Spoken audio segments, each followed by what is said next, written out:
Assalamualaikum warahmatullahi wabarakatuh. Perkenalkan, nama saya Laili Rahmatul Elmi. Saya merupakan dosen pengajar di program studi D3 Reka Medis dan Informasi Kesehatan Fakultas Kesehatan Universitas Jenderal Ahmad Yani Yogyakarta. Pada kesempatan hari ini saya akan menjelaskan perihal dengan rencana pembelajaran pada mata kuliah Metodologi Penelitian Kesehatan yang diajarkan untuk mahasiswa tingkat 3 pada semester 5. Hari ini saya akan menjelaskan perihal selain rencana pembelajaran semester atau RPS, juga akan menjabarkan terkait dengan deskripsi mata kuliah, kemudian ada juga terkait dengan rubrik perkuliahan serta penjadwalan. Nah, pada mata kuliah Metodologi Penelitian Kesehatan, harapannya mahasiswa mampu mengetahui konsep dasar dari penelitian kesehatan, kemudian bagaimana cara merumuskan suatu permasalahan di bidang rekam medis dan informasi kesehatan. Selain itu, mahasiswa juga mampu menentukan tujuan, kemudian juga bisa mengetahui bagaimana menyusun rancangan suatu penelitian baik secara kualitatif, deskriptif, kuantitatif, dan lain sebagainya. Selain itu, output dari perkuliahan ini mahasiswa mampu menyusun instrumen penelitian yang dapat digunakan dalam proses pengambilan data di lapangan. Setelah mahasiswa mengetahui instrumen, juga kami ajarkan bagaimana mahasiswa mengumpulkan, kemudian mengolah hingga menyajikan data dalam suatu laporan akhir penelitian. Dalam RPS sudah ada capaian pembelajaran, yaitu meliputi dari CPL Prodi yang dibebankan pada mata kuliah, meliputi dari CPL 1 hingga CPL 6, kemudian ada capaian pembelajaran mata kuliah atau CPMK yang terdiri dari CPMK 1 hingga CPMK 6. Nah, baik CPL Prodi maupun CPMK itu sudah tertuang di dalam dokumen kurikulum Prodi RMIK pada tahun 2018. Selain itu, dari Prodi dalam penyusunan mata kuliah ini dibantu oleh dosen koordinator. Saya merupakan dosen koordinator pada mata kuliah Metodologi Penelitian Kesehatan. Nah, harapannya di akhir sesi perkuliahan ini selama 1 semester ke depan, mahasiswa sudah mampu untuk mencapai dari sub CPMK, yaitu mampu mendeskripsikan dari rumusan masalah, kerangka teori, kerangka konsep dalam suatu perancangan penelitian, mampu menjelaskan terkait dengan rancangan penelitian, mampu menentukan populasi besaran sampel dalam suatu penelitian di bidang RMIK, serta mampu menentukan serta mendemonstrasikan dari rencana penelitian di metodologi penelitian. Selain itu, mahasiswa mampu menjelaskan mulai dari proses pengumpulan data, analisis hingga penyajian datanya. Berikut ada peta dari mata kuliah tersebut. Di sini sudah ada peta, yaitu merupakan korelasi dari sub CPMK dengan CPMK.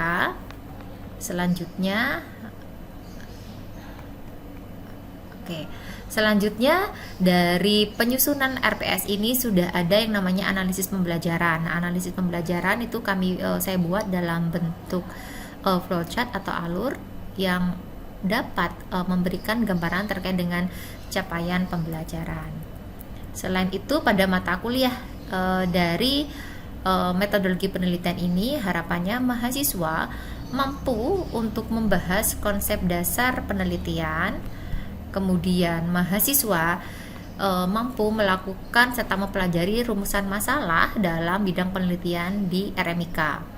Nah, bahan kajian yang akan mahasiswa peroleh selama 1 semester ke depan terdiri dari 9 bagian. Yang pertama adalah konsep dasar dari penelitian, rumusan masalah, jenis serta rancangan suatu penelitian, populasi dan sampel, instrumen dari suatu penelitian, variabel, analisis data, serta penyajian datanya. Untuk referensi di sini, buku utamanya adalah menggunakan bukunya Creswell pada tahun 2017. Selain itu, ada buku pendukung. Nah, sebagai bukti implementasi atau linearisasi dari bidang keilmuan RMIK, ada dari hasil penelitian yang telah saya lakukan beserta tim yang sudah dipublikasikan di dalam jurnal internasional maupun jurnal nasional yang kami sampaikan di dalam materi tersebut. Di sini kami jadikan sebagai referensi pendukung, di mana contohnya untuk penelitian saya dengan SCIECTI tahun 2020, kami melakukan penelitian terkait dengan desain interface design summary yang sudah diimplementasikan di Rumah Sakit TKU Muhammadiyah Bantul, Yogyakarta. Selain itu, sudah dihakikan dan juga kami publikasikan salah satu tujuan dari penelitian tersebut di dalam seminar internasional. Dan juga ada yaitu penelitian terkait dengan kelengkapan serta keakuratan kode pada kasus neoplasma yang sudah dipublikasikan dalam oral presentasi di seminar nasional DPD Pormiki Daerah Istimewa Yogyakarta dan sudah dipublikasikan di dalam jurnal ber-ISBN. Proceeding ISBN. Selanjutnya juga ada dari hasil penelitian yang merupakan hasil hibah dari dosen pemula pada tahun 2019 yang sudah saya implementasikan serta saya lakukan oral presentasi, dan dari hasil temuan penelitian tersebut nanti kami sisipkan di dalam materi terkait dengan kasus atau studi kasus di lapangan perihal dengan kelengkapan coding, bagaimana kita membuat instrumen, serta bagaimana kita melakukan pengumpulan serta pengolahan data serta penyajian datanya. Nah, untuk media perkuliahan, karena ini masih kondisi pandemi COVID-19, sehingga metode pembelajarannya terbagi menjadi dua, yaitu secara sinkron maupun asinkron. Nah, untuk perangkat lunaknya, untuk perkuliahan secara sinkron kami laksanakan dengan menggunakan media proyektor LCD serta Zoom, yaitu untuk hibrid juga, dan dilakukan di fasilitas kelas. Tetapi untuk perkuliahan secara asinkron, nah di sini atau secara tatap temu atau tatap maya, kita akan melakukan video penjelasan ya melalui Zoom meeting ataupun melalui video rekaman untuk memberikan penjelasan terkait dengan materi-materi yang akan diperoleh oleh mahasiswa. Dalam mata kuliah teori nanti ada dosen pengampunya yaitu saya sendiri, ada Dr. Tri Sunarsi serta Ibu Kori Puspita. Sedangkan untuk dosen praktikumnya nanti akan terbagi menjadi beberapa kelas kecil dengan maksimal 15 mahasiswa untuk per kelasnya yang akan diampu oleh 6 dosen. Mata kuliah ini merupakan mata kuliah yang harus diampu oleh mahasiswa sebelum mata kuliah KTI di semester 6. Berikut adalah jabaran terkait dengan temu ya. Di sini ada minggu pelaksanaannya, kemudian sub CPMK yang keberapa, ada bahan kajian, bentuk pembelajaran secara luring maupun daring, metode pembelajaran, beban waktu yang harus ditempuh oleh mahasiswa, serta pengalaman mahasiswa setelah mengikuti perkuliahan ini. Dan tentunya juga ada rubrik penilaian. Nah, contohnya di sini adalah pada minggu pertama nanti perkuliahan ini akan dilaksanakan pada tanggal 14 September 2021. Nah, harapannya dari sub CPMK-nya mahasiswa mampu menjelaskan konsep dasar penelitian. Bahan kajiannya adalah terbagi menjadi 5. Ada pengantar perkuliahan metodologi penelitian, macam-macam metodologi penelitian, jenis penelitian, tahapan. Untuk model perkuliahannya dilaksanakan secara luring dengan bentuk teori adalah aktivitas di kelas teori menggunakan medianya.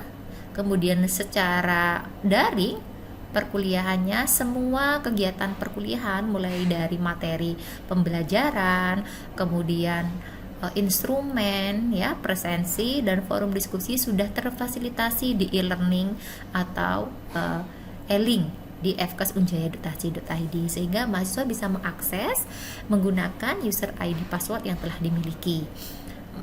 Jenis atau metode pembelajarannya dengan SCL.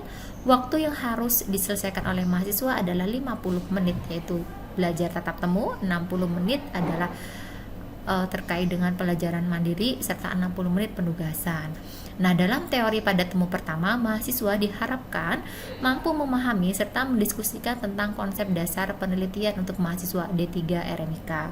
Bentuk tesnya yaitu nanti berupa evaluasi di akhir semester yang dilaksanakan dengan pemberian soal multiple choice question yang dilaksanakan secara daring menggunakan CBT. Nah, luarannya harapannya mahasiswa mampu di sini untuk menjawab soal dengan benar, dengan rubrik penilaiannya adalah jumlah soal benar dibagi dengan jumlah soal dikali dengan 100. Kemudian pada minggu kedua ya, di sini mahasiswa akan melaksanakan pertemuan tentang rumusan permasalahan pada tanggal 14 September. Kemudian di sini juga ada bahan kajiannya yang harus mahasiswa pelajari terlebih dahulu. Bentuk perkuliahannya terbagi menjadi dua, yaitu bisa teori ataupun dengan secara daring. Kemudian metode pembelajarannya dengan discovery learning. Nanti di sini para dosen akan memberikan ya suatu kuis kemudian suatu case di mana mahasiswa bisa melakukan suatu rumusan permasalahan dalam rancangan suatu penelitian. Di akhir program juga ada metode ujian dalam berupa soal multiple choice question.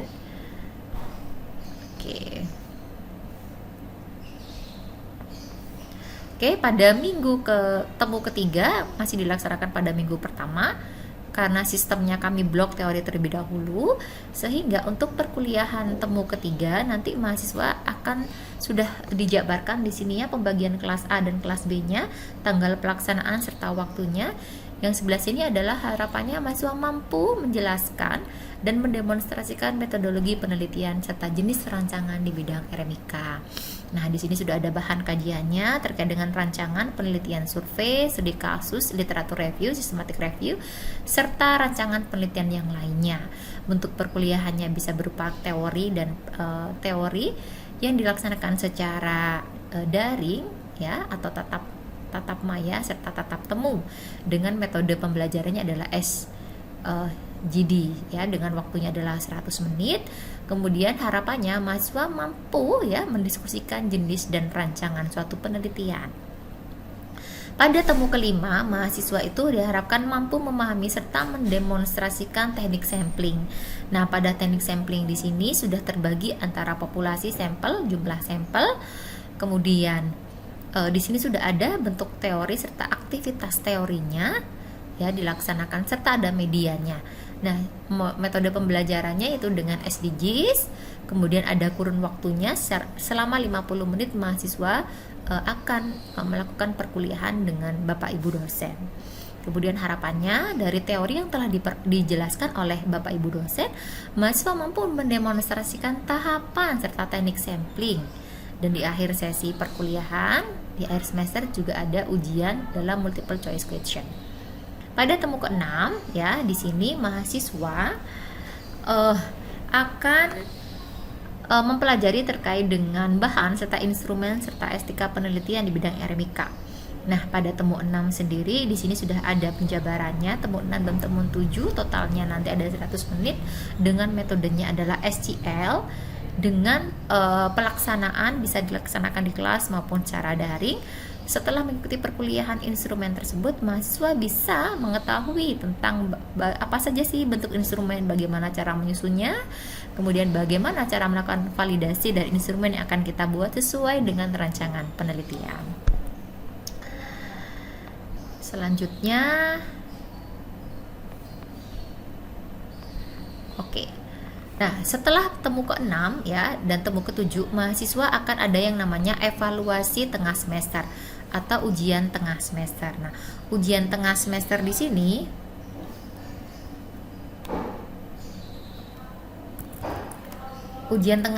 sini dilaksanakan yaitu menggunakan CBT ya dengan kurun waktu 50 menit, kemudian diberikan kesempatan untuk melakukan CBT untuk UTS selama 1 kali.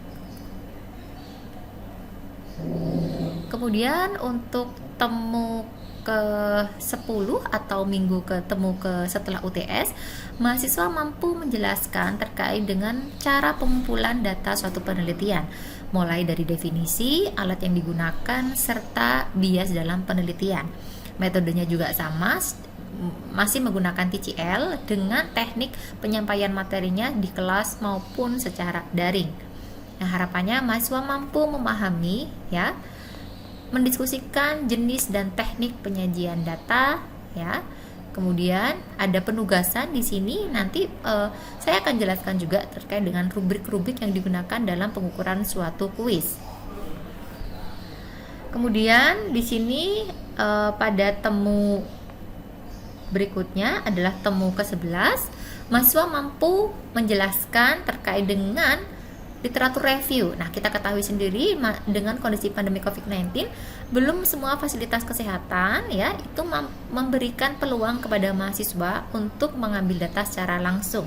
Sehingga untuk mendukung kelulusan tepat waktu, saya selaku koordinator beserta tim dan dosen pengampu mendiskusikan perihal bagaimana cara mendukung kelulusan mahasiswa.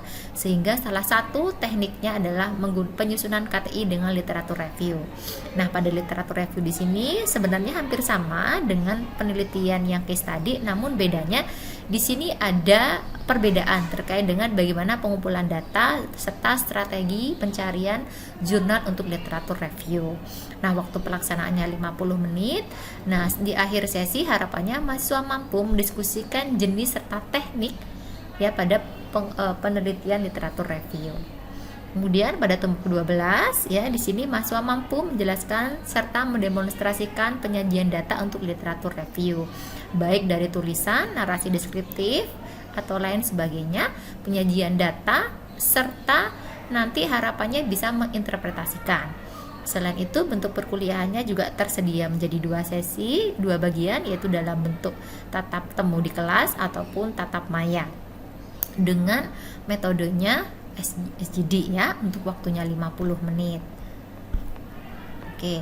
Selanjutnya pada temu ke-15 ya, di sini selain tadi kita sudah belajar tuh terkait dengan bagaimana konsep LR, bagaimana merumuskan masalah, strategi pencarian, kita sudah masuk di temu 15 terkait dengan demonstrasi analisis data dan pelaporan hasil penelitian. Nah, dari hasil analisis data LR itu akan sedikit berbeda dengan yang studi kasus. Nah, di sini perkuliahannya juga masih sama, terbagi menjadi 2 bagian di kelas maupun tatap maya dengan metodenya adalah collaborative learning. Nah, di sini juga mahasiswa bisa mengecek nih bentuk penugasan, ada bentuk tes ataupun kuis ya, silakan nanti dicek di setiap minggunya. Karena dari RPS ini harapannya mahasiswa itu ada pedoman apa saja yang harus dilakukan atau apa saja yang harus dipelajari dalam perkuliahan metodologi penelitian selama 1 semester. Nah, selanjutnya di temu terakhir ya, temu terakhir di sini mahasiswa pada temu 16 sudah bisa melakukan mendemonstrasikan luaran dari hasil penelitian, baik itu menggunakan metode LR maupun case study. Nanti luarannya bisa berupa oral presentasi atau publikasi jurnal di jurnal yang terakreditasi serta luaran paten ataupun HKI. Nah, di sini bentuk aktivitasnya dengan TCL dengan waktunya adalah 50 menit. Nah, setelah mahasiswa melaksanakan seluruh rangkaian perkuliahan selama 1 semester yang diampu selama 16 pertemuan, juga di akhir sesi ada evaluasi berupa ujian akhir semester.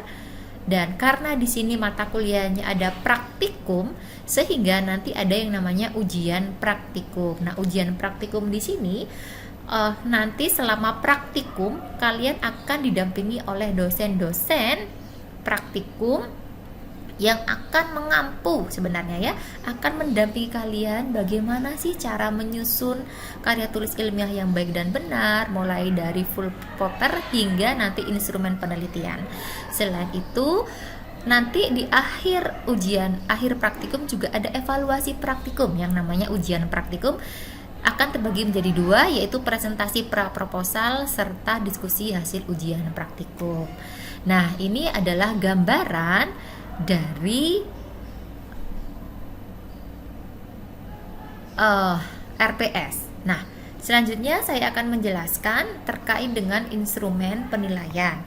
Nah, selama mahasiswa kuliah di metodologi penelitian, di sini mahasiswa punya hak untuk mempelajari terkait dengan instrumen penilaian, mulai dari instrumen penilaian afektif di teori ya, rubrik penilaian afektif ya. Di sini ada rubriknya, ada skor penilaiannya, ada kriteria penilaian mulai dari kurang dari 50 hingga 100. Di sini ada beberapa komponen yang dinilai, yaitu kedisiplinan, kemudian keaktifan serta keseriusan selama perkuliahan. Selain rubrik afektif, di sini juga ada yang namanya afektif praktikum. Jadi berdasarkan kehadiran, nanti dosen koordinator, dosen pengampu akan mengecek nih dari 3 komponen tadi ya. Ada kedisiplinan, keaktifan, serta keseriusan. Itu semuanya akan kita entrykan berdasarkan NPM mahasiswa. Ada nama, kemudian ada checklist nih, ada penilaiannya berapa skornya, bisa dilihat di rubrik afektif. Kemudian ada nilai tugas teori. Jadi nanti di tugas teori ini nanti mahasiswa ya bisa mempelajari tugas-tugas terkait dengan analisis jurnal. Kemudian di akhir sesi tadi kan ada ujian presentasi ya. Nah, ketika mahasiswa itu mempresentasikan hasil analisis jurnal, hasil presentasi ketika mahasiswa itu melaksanakan literatur review atau case study, di sini ada nih ya yang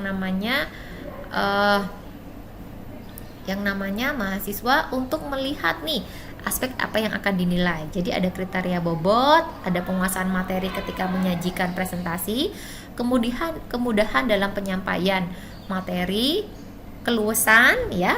Tentunya juga ada isi dari penilaian makalah yang dipresentasikan. Selain itu di sini juga ada nilai persentase Metopenkes ya. Metopenkes juga ada di sini, bisa dilihat. Nah, ini juga adalah rubrik holistik yang sudah disampaikan di salah satu penugasan dengan rubrik holistik ya. Nah, seperti itu. Berikut adalah jadwal untuk perkuliahan teori. Sebenarnya sudah saya sisipkan di dalam RPS, tetapi ini mempermudah para dosen pengampu serta mahasiswa untuk memahami nih perkuliahan serta jadwalnya. Nah, di sini ada jadwal teori Metopenkes yang terbagi menjadi ada 3 tim dosen untuk teori. Di sini ada nama dosen pengampu, topik apa yang akan diajarkan, kemudian ada metode perkuliahan, ada sinkron serta asinkron, serta jadwal untuk masing-masing kelasnya. Karena untuk kelas Metopenkes jumlahnya ada 117 mahasiswa, maka akan terbagi menjadi 2 kelas, yaitu kelas A maupun kelas B. Nah, silakan para peserta didik untuk mengamati serta mencermati jadwal teori Metopenkes yang sudah saya buat. Selain itu, di sini juga ada jadwal perkuliahan praktikum. Jadi setelah mahasiswa merampungkan perkuliahan teori dan sudah ada evaluasi di akhir semester yang dilaksanakan secara CBT ya, di CBT Center, mahasiswa sudah memiliki hak untuk memahami terkait dengan pembagian kelas praktikum. Nah, untuk kelas praktikum di sini karena kelasnya di sini ada 2 kelas, maka masing-masing kelas akan diampu oleh satu kelas A, 60 mahasiswa akan dibagi menjadi 4 kelas kecil. Ya, di sini sudah ada, jadi ada penjadwalannya, ada 4 dosen, ada Ibu Eniati, Bu Kori, Bu Ratna, Bu Imania, kemudian saya, Mbak Zakaria, sama Bu Eva Nuryanti. Jadi sama-sama ini jangan sampai mahasiswa ada yang salah ya. Ada Bu Eva Nuryanti sama Ibu Eniati. Nah, di sini sudah ada nih ya untuk praktikum pertama terkait dengan apa, sudah ada jadwalnya. Jadi bisa dicermati untuk masing-masing kelasnya.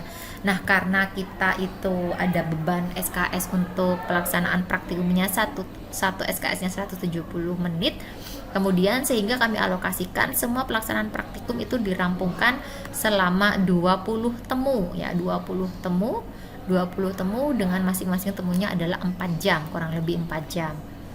Nah, demikianlah. Jadi kepada seluruh mahasiswa bisa mengakses e-learning karena untuk terkait dengan satu paket bahan pembelajaran mulai dari RPS, rubrik, jadwal dosen, jadwal teori maupun praktikum, serta penilaian bisa diakses di sana.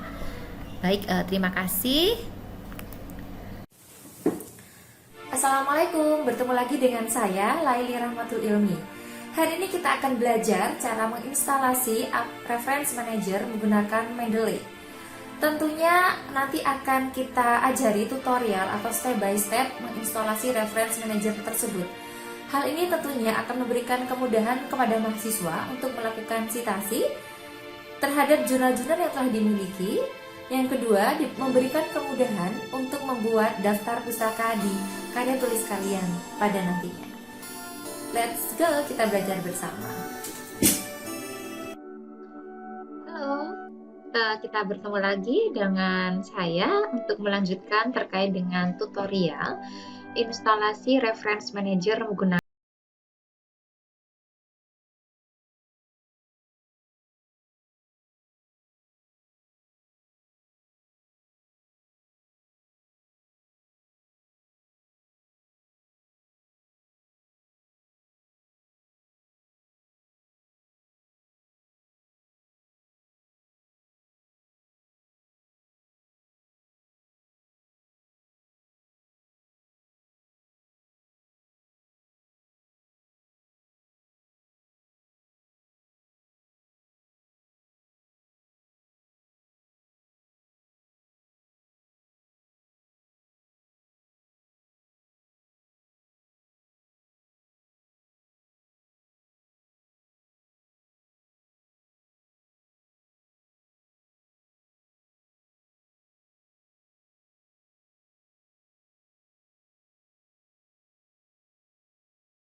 karena saya ingin menggunakan shortcut, maka tidak saya centang, lalu saya klik install. Ya. Kita menunggu ya proses instalasinya.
Saya sudah memiliki folder jurnal, bisa saya klik di sini ya. Lalu saya cari nih folder jurnalnya di mana yang kalian simpan, lalu klik OK. Atau jika akan melakukan klik manually ya, secara manual, ya kalian bisa mencari misalnya ini adalah salah satu jurnal. Salah satu jurnal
Kemudian apalagi ya di sini yang cari terkait dengan kelengkapan.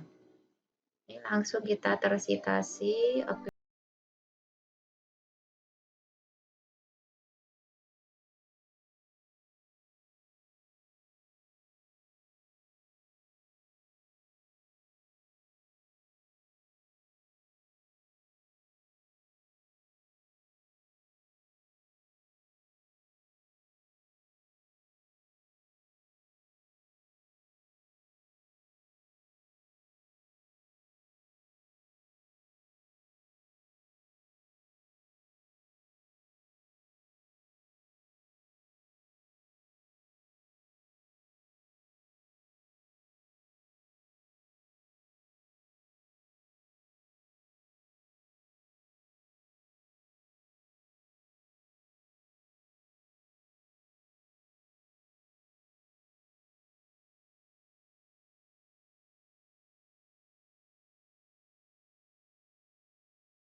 Lalu di sini juga ada. Gampang sekali, Bu. Bagaimana ketika saya di tengah-tengah mau menambahkan? Tuliskan lagi aja. Kita mencari insert citation-nya yang lain. Misalnya reporting terkait dengan kasus COVID nomor 11, dia akan menambahkan sendiri. Sangat gampang sekali. Lalu bagaimana cara mahasiswa akan menambahkan buku yang kalian miliki, buku bacaan? Dengan caranya ya, masuk di Mendeley, kemudian add di sini, klik, kemudian klik add, ya, entry manually. Misalnya kalian akan membuka, masukkan buku ICF misalnya ya, autornya WHO. Kemudian di sini nama buku kan, kemudian bukunya tahun 2006 misalnya atau 2016. Halamannya sekitar 368. Di save aja. Lalu saya akan menambahkan nih, Bu, saya mau ngambil coding terkait ICF. Oke. Diklik aja insert citation-nya, kemudian go to Mendeley. Kita mencari buku ICF. Ini sudah ada. Tinggal diklik. Sudah jadi. Nomor 12 langsung keluar. Karena model yang menggunakan angka di dalam kurung adalah Vancouver, yang paling umum ketika kalian menulis KTI adalah model APA. Di refresh. Jadi tinggal di refresh saja, dia akan berubah dengan sendiri. Sangat mudah sekali kan? Lalu bagaimana mahasiswa cara menyimpan. Jadi si Mendeley ini bisa digunakan kalian di manapun dan kapanpun, ataupun ketika kalian mengganti laptop ataupun handphone. Karena secara otomatis si Mendeley ini sudah terkoneksi dengan email kalian. Oleh karena itu, pastikan email kalian yang terdaftar adalah email yang akan digunakan untuk selanjutnya. Demikianlah penjelasan untuk melakukan reference manager menggunakan Mendeley. Semoga dengan perkuliahan ini kalian diberikan kemudahan ketika besok menyusun bab 2 di praktikum temu ke-5 dan selanjutnya. Sehingga tidak ada alasan lagi mahasiswa tidak menyusun untuk menghasilkan produk sebagai dasar draft proposal kalian untuk langkah menuju lulusan tepat waktu. Semangat para pejuang KTI. Assalamualaikum warahmatullahi wabarakatuh.